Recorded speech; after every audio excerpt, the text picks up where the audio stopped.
Là, du monde, cette semaine-ci, je vais passer vraiment, bon, un tout petit peu parler quand même d'Ukraine, même si vous en entendez non-stop parler dans les informations.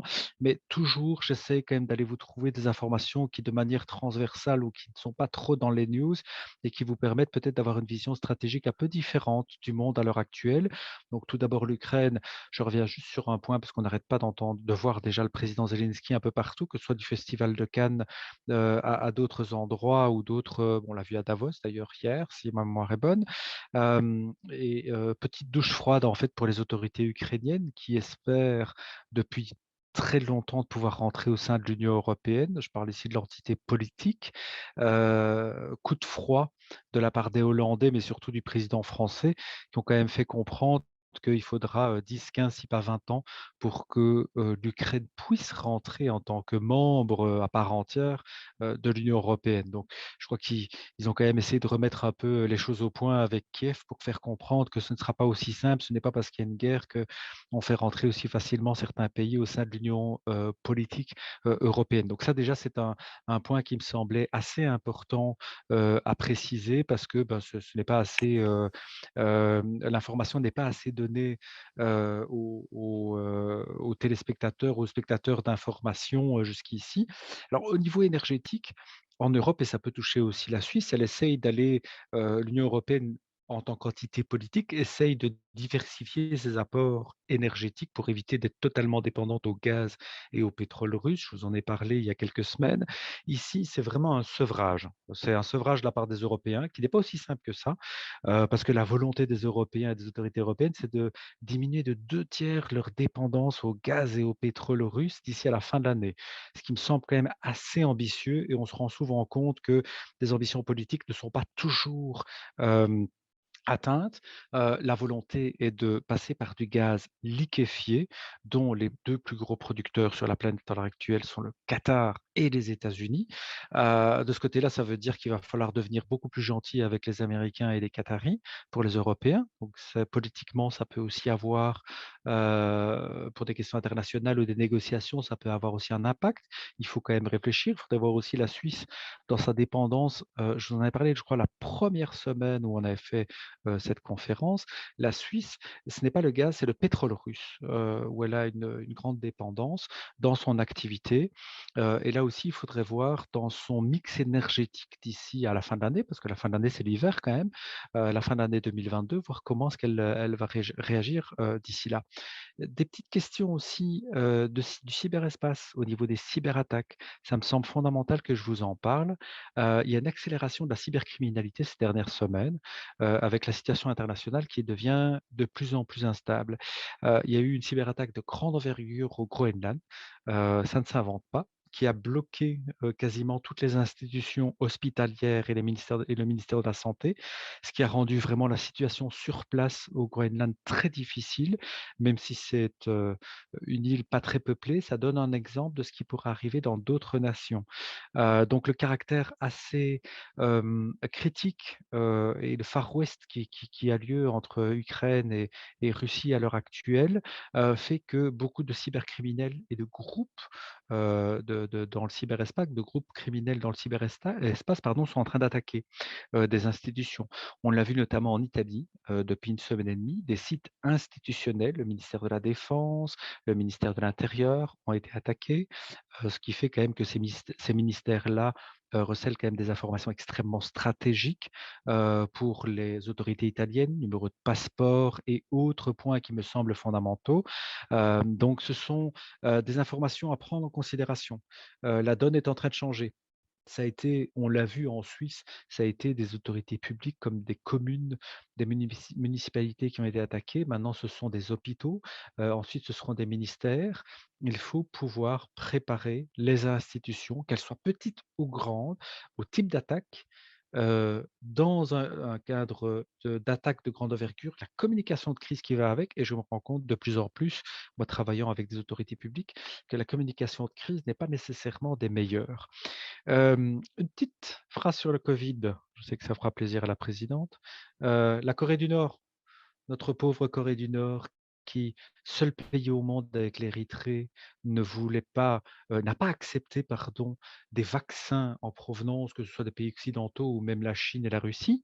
Donc personne n'est vacciné, en Corée du Nord. Mais il y a des premiers cas en fait de Covid-19 qui ont été, déclarés sur le territoire, même beaucoup, de cas, c'est pas que quelques. Et l'histoire, c'est que sans vaccination, la crainte des autorités, c'est de se retrouver avec un phénomène, peut-être à la chinoise, donc de devoir tout confiner, mais de manière massive, et ce serait tout le pays de ce côté-là. On a même vu d'ailleurs le leader, coréen Kim Jong-un, avec un masque. Donc on se rend compte pour la première fois que les autorités nord-coréennes font face à un gros problème. Donc la question: vont-elles accepter la vaccination et passer par les autorités chinoises ou russes avec qui elles ont, de très bonnes, relations pour, massivement, vacciner la population? Je suis intrigué. En tous les cas, la Corée du Nord est le seul pays sur la planète qui n'a pas accepté de vacciner sa population et qui ne l'a pas imposé, avec l'Érythrée. Tout ça pour vous donner une information un peu plus, pragmatique. L'Australie, de son côté, change de gouvernement, un gouvernement progressiste à gauche, hem avec un nouveau, premier ministre, monsieur Albanese, et qui va, vouloir redonner du pouvoir, en fait, à sa nation. Pourquoi? Pourquoi? Parce que, c'est une recherche de Canberra d'avoir un contrepoids auprès de la Chine, et surtout de pouvoir utiliser le partenaire américain, dans cette alliance indo-pacifique à l'heure actuelle, qui est en train de se renforcer dans tous les pays anglo-saxons qui sont dans la région, pour faire contrepoids avec le pouvoir de la Chine, dans la région. Tout ça aussi pour vous faire rendre compte qu'on parle peut-être pas beaucoup de l'Indo-Pacifique, de la Chine à l'heure actuelle, on ne parle que de l'Ukraine et de la Russie, mais la Chine, derrière, dans l'ombre en fait de toutes ces informations, je vous en ai parlé ces dernières semaines, dans l'ombre de toutes ces informations, parce que sur une demi-heure peut-être de TV journal, vous avez 20 minutes sur l'Ukraine ou 17 minutes sur l'Ukraine, et on parle très peu de ce que fait la Chine. Mais la Chine derrière, dans toute la région Indo-Pacifique, dans la mer méridionale de Chine, donc c'est-à-dire toute la partie sud, maritime de la Chine. La Chine est très, très, très active, et les Américains veulent faire contrepoids par rapport à ça. Donc il y a toute une stratégie, australienne, qui veut essayer de redevenir une sorte de puissance régionale dans la région, et c'est la volonté du nouveau premier ministre qui a été élu, premier ministre de gauche. Ensuite, une petite, hem, pique à ces pays qui veulent rester neutres, ou qui voudraient, ou qui se disent neutres. Je le dis bien sûr sous le ton de la boutade à mes amis suisses. On se rend compte que la Turquie est en train d'essayer de bloquer, l'entrée de pays neutres par le passé, comme la Finlande et comme la Suède. La Suède, depuis 1814, était un pays neutre. Tout ça pour vous donner quand même une idée, de la période, hem que ça fait de très, très, très nombreuses années, en fait, d'ailleurs quasiment 2 siècles, que ce pays est, neutre, et a décidé d'entrer quand même au sein, enfin, en tous les cas, de déposer sa demande pour entrer, au sein, de l'Organisation du traité de l'Atlantique Nord, donc c'est-à-dire l'OTAN. Donc c'est la question: est-ce que c'est la fin des pays neutres? Ça, c'est la grosse question à l'heure actuelle, et d'ailleurs, le président de la Confédération suisse, Cassis, a parlé de neutralité coopérative hier à Davos. Je ne sais pas si vous l'avez entendu, mais c'est un mot que j'essaie de décrypter, parce que les politiques utilisent souvent des fois des néologismes ou des nouvelles expressions, et ici, le président de la Confédération a utilisé cette, parole de, neutralité coopérative. Donc la Suisse resterait neutre, mais qu'elle puisse coopérer sur certains dossiers, donc à la carte, pas au menu, à la carte, sur certains dossiers. Donc je me pose la question: est-ce la fin ou pas des pays neutres à travers le monde, ou une accélération peut-être, d'une prise de position par rapport à certains pays qui sont neutres depuis toujours? Suisse, Finlande, Finlande pendant toute la guerre froide, et la Suède dont je vous parlais, qui est neutre depuis 1814. Ça remonte quand même, assez loin. Alors, quelques petits points quand même avant de terminer, parce qu'il est quand même déjà 11h45. Je ne voyais pas que ça tournait aussi vite. Je vais vous parler d'Inde, et je vais vous parler du Sri Lanka, et peut-être un peu de farine aussi. Farine, je commence par là. La farine de blé le blé commence à coûter de plus en plus cher. On le voit avec des crises alimentaires. Eh bien, figurez-vous que, de plus en plus, le Vietnam et des pays africains essayent de collaborer pour essayer de produire de la farine qui proviendrait du manioc. Donc là aussi, Vous savez très bien, madame la présidente, que j'essaie d'aller prendre des tendances ou des idées, d'affaires, pour votre cercle. Eh bien, pour essayer de contourner ces problèmes liés à la farine, au prix des denrées alimentaires qui sont en train d'augmenter, à une vitesse exponentielle. La volonté entre le Vietnam et pas mal de pays africains à l'heure actuelle est de pouvoir utiliser cette farine de manioc pour pouvoir la vendre sur le marché et pour pouvoir aussi faire du pain, sur le continent africain. Le Sri Lanka, quelques mots. La situation est catastrophique. Elle était déjà hautement dépendante des prêts, adossés donc à des fonds d'investissement chinois, fonds d'investissement, des fonds publics bien sûr chinois. Ici, il y a plus de pétrole. Donc en fait, il y a plus d'énergie pardon, sous forme d'hydrocarbures qui est de combustible donc, proposé au Sri Lanka.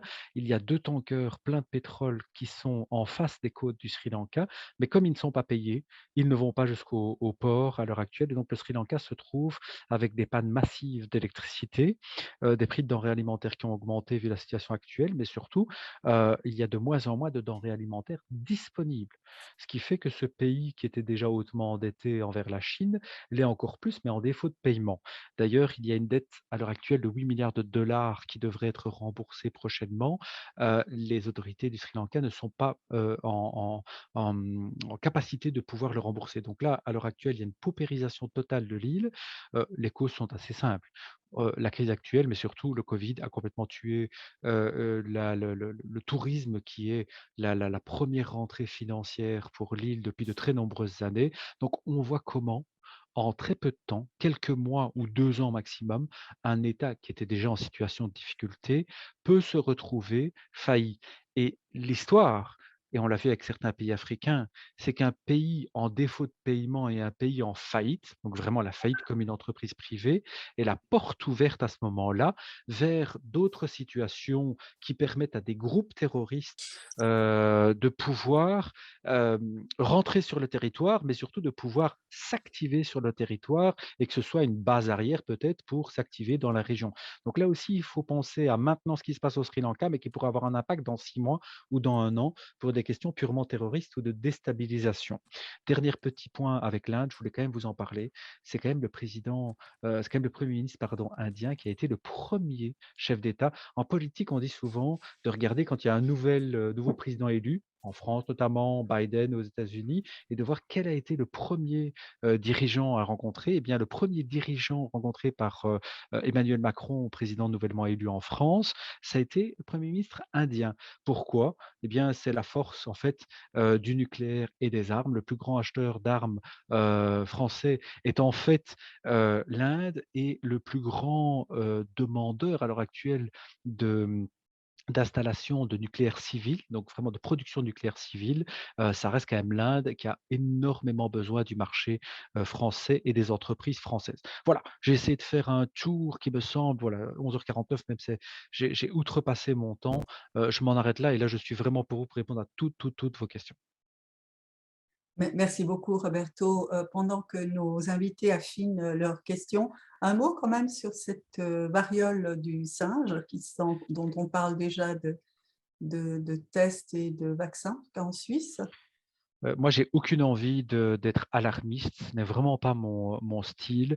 En ayant parlé donc, un de mes clients qui est dans le monde de la santé justement, je lui ai posé la question de manière très franche. C'est la situation dans nos pays occidentaux, enfin d'Europe occidentale pourrait, très vite se calmer, parce qu'on a géré ça très vite. L'information a percolé très vite auprès des autorités sanitaires. On n'est pas en mode Covid et puis d'ailleurs la virulence qui va avec, et le caractère mortel, n'est pas là, comme c'était le cas au tout début du Covid, comme on s'en souvient. Je parle vraiment du premier mois et on n'a pas eu, de temps d'attente pour que les Chinois nous en informent, où on a perdu 1 mois et demi. Là, ici, les prestataires de soins, me disaient vraiment qu'en 2 et 3 mois, il est tout à fait possible que cette, maladie soit pas éradiquée, mais contenue en tous les cas dans nos contrées, occidentales. D'accord, donc on ne s'inquiète pas outre mesure de cette nouvelle. Je ne suis pas un scientifique, je ne suis pas un médecin, mais en tous les cas, moi je me suis informé, comme ça vous le savez. D'accord, merci beaucoup. Qui aimerait dire quelque chose? Bon, il y a Marek, la Pologne, comment ça va? Traditionnellement, oui. D'accord, la Pologne, ça va bien. En fait, la maladie n'est pas venue ici. D'après nos médecins, elle n'est pas beaucoup moins contagieuse que la varicelle traditionnelle. Donc, donc je pense qu'on peut dormir plus ou moins tranquillement de ce côté. Par contre, au niveau de situation sur le front d'Est, on a de plus en plus d'Ukrainiens chez nous. Ça afflue de tous les côtés. Actuellement, c'est 3,2 millions, donc c'est presque la moitié de la Suisse des Ukrainiens qui sont venus en Pologne, surtout dans les villes de l'Est, donc Lublin, Rzeszów, etc., mais aussi dans toutes les grandes villes, apparemment à Varsovie, il y en a le plus.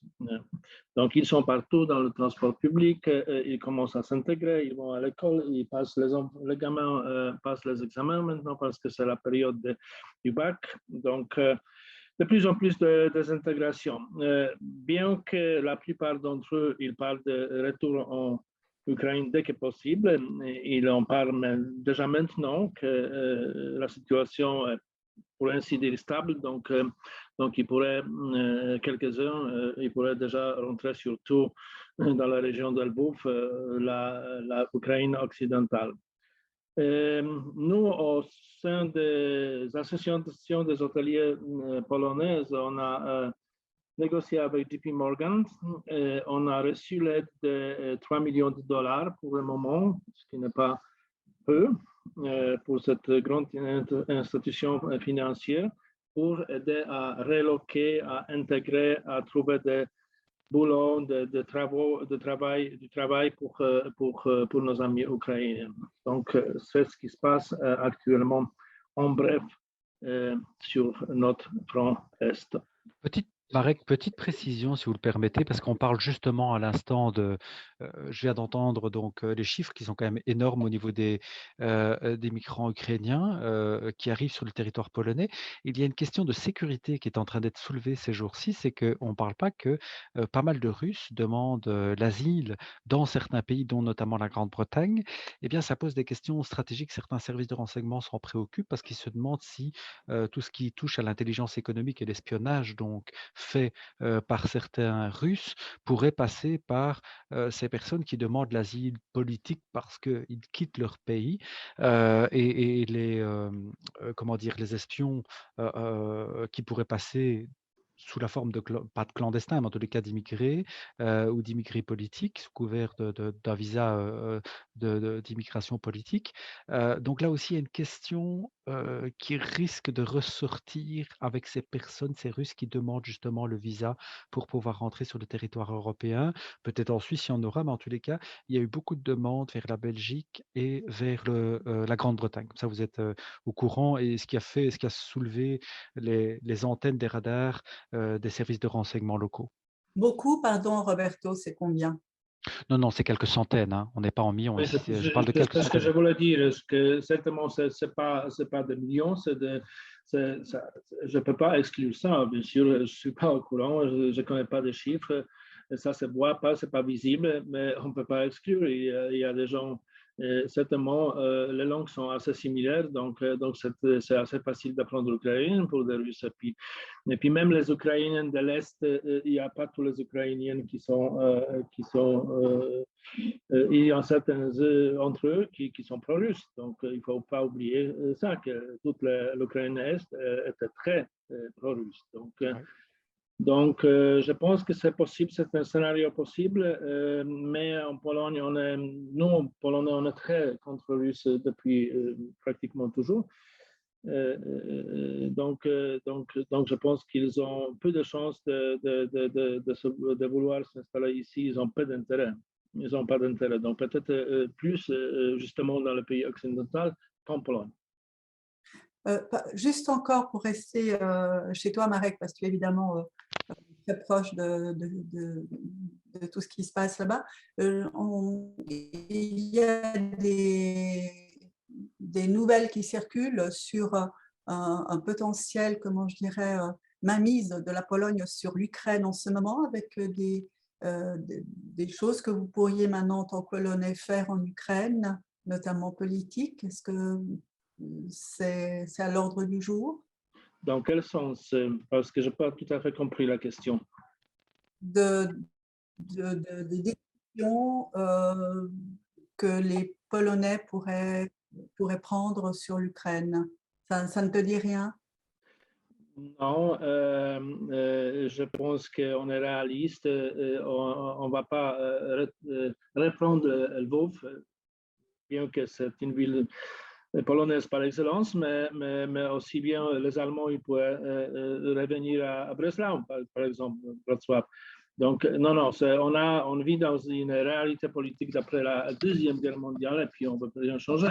Il y a toujours des idiots et puis des politiciens qui sèment les fausses nouvelles comme ça, mais je pense que la population elle est absolument consciente que les frontières actuelles elles doivent rester. Néanmoins, on compte beaucoup dans la période de post-guerre de pouvoir économiquement s'engager en Ukraine, notamment au niveau des hôtels. Hier, on avait un grand meeting à Renaissance de Varsovie et puis le président de l'association des hôteliers ukrainiens était aussi là comme guest d'honneur. On a même eu droit à des sirènes anti-avion pour le matin pour commencer le meeting. Donc, ceux qui n'étaient pas réveillés, ils se sont très vite réveillés. Donc, c'était assez dramatique. Il a parlé beaucoup de la situation des hôtels en Ukraine et on n'a pas le temps maintenant parce qu'il y a d'autres mondes qui a des questions. Mais l'Ukraine, elle est encore vivante. Donc, c'est un pays qui est uniquement dans 20% occupé par les Russes du territoire, je veux dire. Donc, bien entendu, les hôtels à Mariupol ou à l'est de l'Ukraine, elles sont fermés, mais les hôtels à Lvov, etc., elles marchent très bien. Notamment en Pologne aussi, grâce à des amis ukrainiens qui sont un peu plus fortunés et qui ne comptent pas uniquement sur l'aide gouvernementale. Pardon, Marek, est-ce que j'ai bien compris? Aujourd'hui, les hôtels en Ukraine marchent très bien, c'est ce que tu as dit? Oui, à Lvov. Ah, ok. C'est un très haut taux d'occupation, donc ce n'est pas l'hôtellerie qui est absolument morte. Ok, mais... Donc c'est un pays qui est... Parce que nous, on est peut-être très envahi par les nouvelles de l'Est de l'Ukraine, où c'est vraiment la guerre, où c'est vraiment pas drôle. Mais il faut se rencontrer qu'à Lvov, il y a quelques alarmes anti-bombes, et puis c'est tout. Hein. Il y avait, pour le moment, il y avait, pour ainsi dire, pas de dégâts. Donc, c'est une ville qui est absolument vivante. Aussi bien qu'Odessa, c'est une ville qui est vivante. Donc, c'est pour ça, ce que je viens de dire, que beaucoup des Ukrainiens, ils pensent d'ores et déjà de revenir en Ukraine, puis de revenir chez eux, et puis de commencer à reconstruire le pays.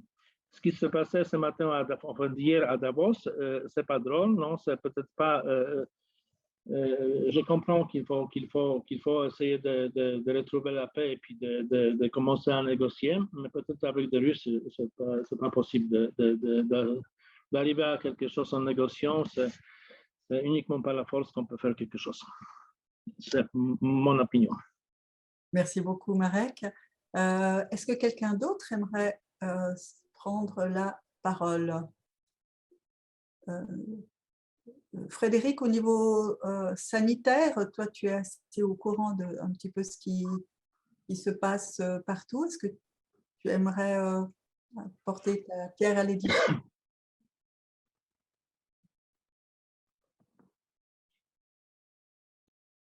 Le micro? Oui. Le micro. Il faut ouvrir le micro.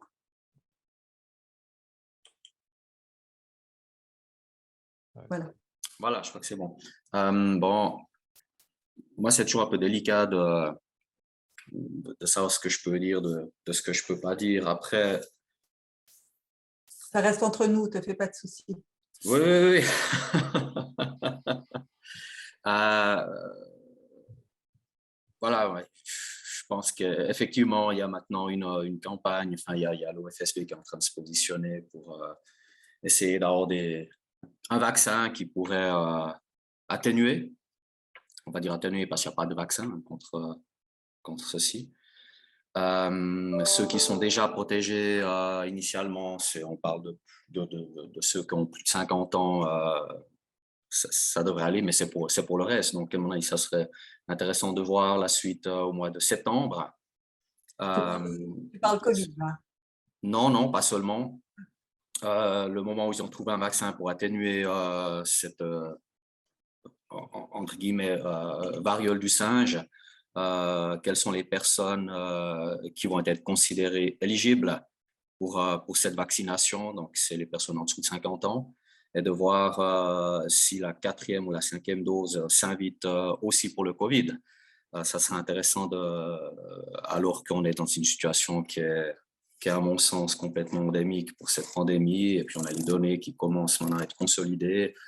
Voilà, ce n'était pas, à mon sens, nécessaire d'être alarmiste depuis le début. Puis quant à la variole, elle était éradiquée par le passé. Et puis, il y a, à mon sens, et puis au sens de collègues médecins que je côtoie aussi, il n'y a pas de raison d'être alarmiste. Robert, Ça confirme, hein, ça confirme ce que je disais au début. Frédéric, tu viens confirmer, ça me rassure.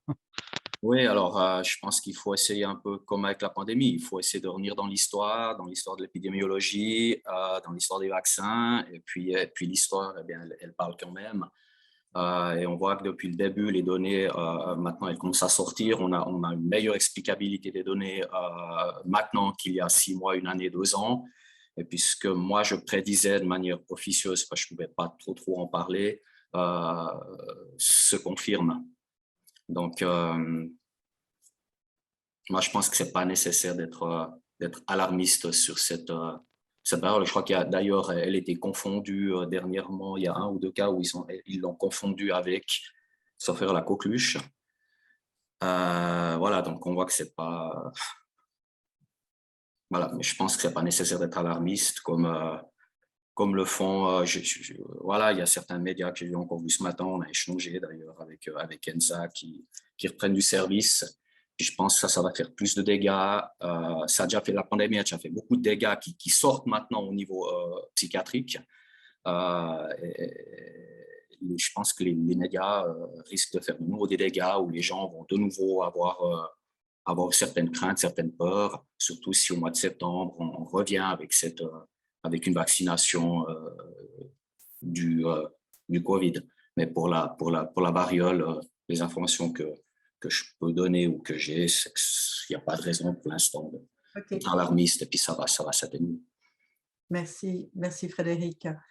OK, ben, la demi-heure passe toujours très vite. Roberto, qu'est-ce qu'on peut espérer pour après l'ascension? On termine surtout par une note positive pour ne pas nous tracasser, nous stresser, et surtout pour essayer de ne pas être aveuglé par une information qui nous est délivrée des fois de manière brute. On le voit avec la variole du singe, ou encore des questions qui sont: «Regardez ce que Marek a pu dire». Et effectivement, en Ukraine, en ce moment, c'est une tragédie, mais si vous découpez le pays, en fait, de Kiev vers le bas en diagonale, il y a tout un fleuve, et donc toute la partie est jusqu'au Donbass, au sud-est, donc toute la partie est, c'est une tragédie sur place, effectivement, mais tout l'ouest, ceux que je connais qui sont à Lviv notamment,